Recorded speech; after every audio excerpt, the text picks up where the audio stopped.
It is now my great pleasure to introduce today's commencement speaker, Mr. Roger W. Ferguson, Jr. Born and raised in Washington, D.C., Mr. Ferguson has left his mark on the world, the whole world. He is the ultimate Renaissance man, having served at the highest levels of government, business and finance, and the nonprofit sector.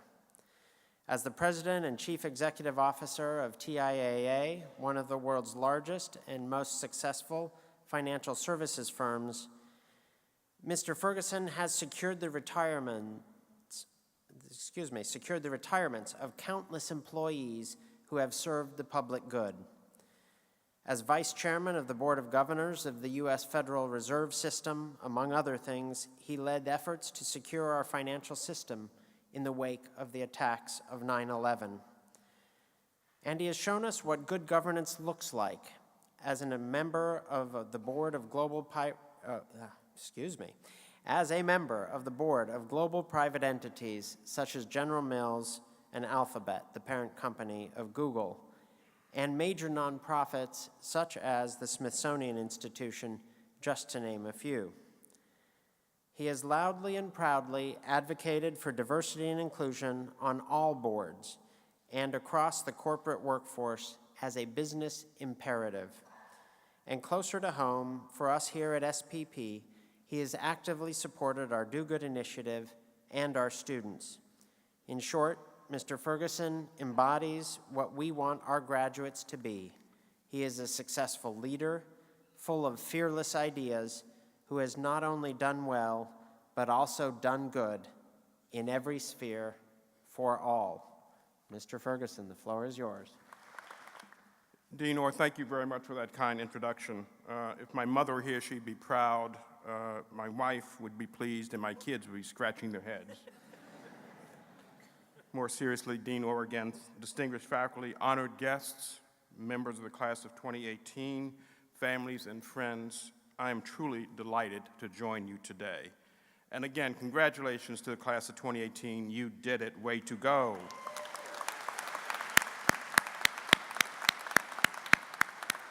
As the dean has already indicated, you deserve all the pomp and circumstance of this happy day.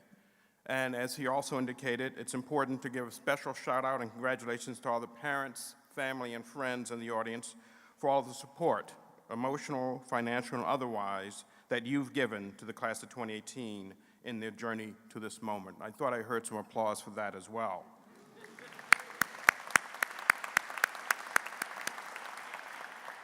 And finally, congratulations to the Dean and the School of Public Policy for graduating this fine class, which includes your first class of undergraduate public policy majors.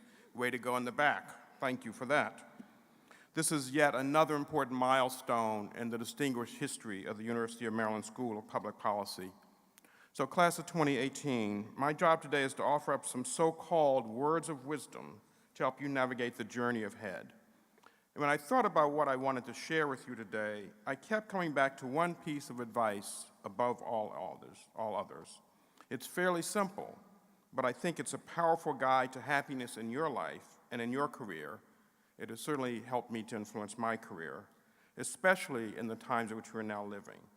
And my advice to you is this: be satisfied, but not self-satisfied. So let me explain what I mean by that.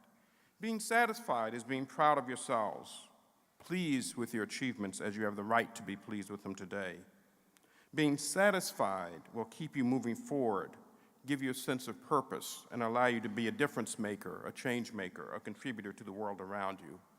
But being self-satisfied is a different story entirely. It's about being too proud and about being pleased with yourself. It's smugness, complacency, being full of yourself. In today's world, our culture often seems to celebrate the self-satisfied. We tend to glorify people who readily tout their achievements, their fame, their fortune, whose sentences often begin with the word I, as if those were the most important determinants of a good life.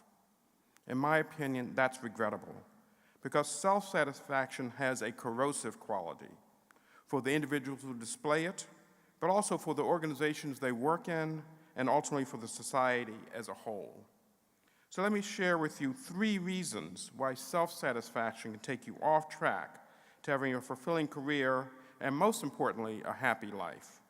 First, self-satisfaction will make you complacent. When you're self-satisfied, you're feeling pretty fabulous about yourself and your achievements. And you know what? You're thinking there's not much more you can do. But complacency is never a good thing. So let me share a story from my own journey when complacency tripped me up. My second job was working in the New York offices of McKinsey & Company, the consulting firm. I was one of McKinsey's first hires, maybe its very first, who didn't have an MBA. At first, they rejected me. Indeed, they just sent me a form letter saying, no, we're not interested.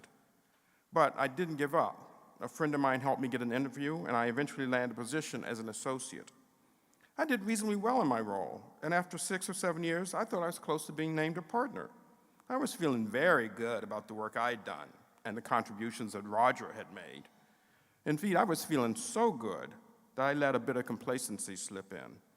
So when in one of my last studies before the important partnership vote came up, the team had to do some economic modeling for an acquisition that one of our big clients was considering.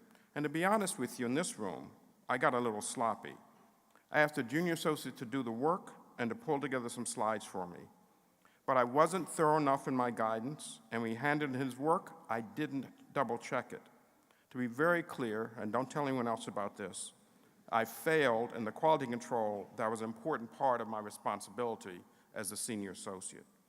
So the day of the big presentation arrived, we gathered around one of those big corporate tables, a group of high-powered corporate types on one side, the McKinsey team on the other, the people who had all the answers and were charged a small fortune to share them.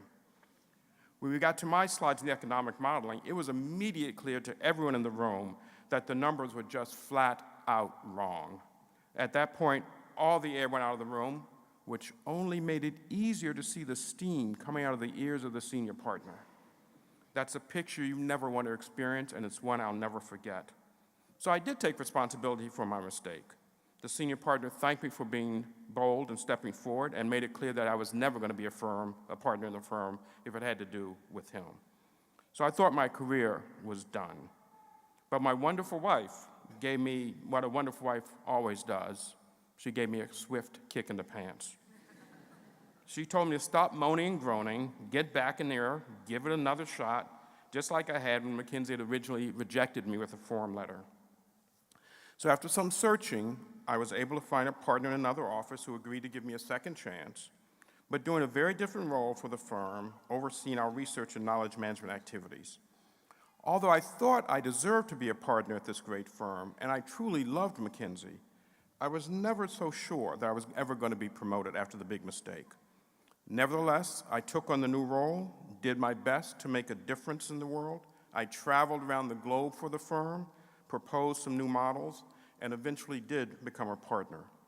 And I came away from that experience with a few very valuable lessons. The first, which is obvious, is that complacency is a dangerous thing. Second, I learned something very important. Success is never final, but failure is never fatal. You can overcome your mistakes if you have the resilience and the determination to do so.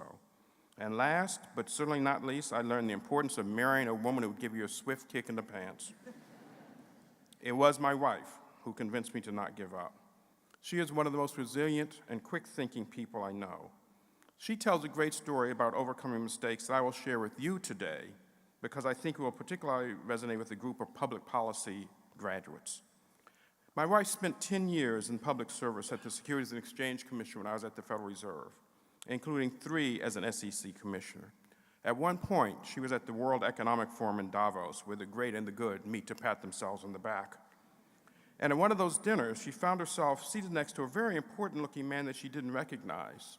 Endeavoring to make conversation, she asked him what he did for a living. And he responded very proudly. He said, "I am the president of Slovenia." My wife was a bit embarrassed, not knowing that. As she said, she should have read The Economist. But she rallied quickly with another question. She said, "Excellent. And what did you do before you were the president of Slovenia?" He responded, "I was the president of Yugoslavia."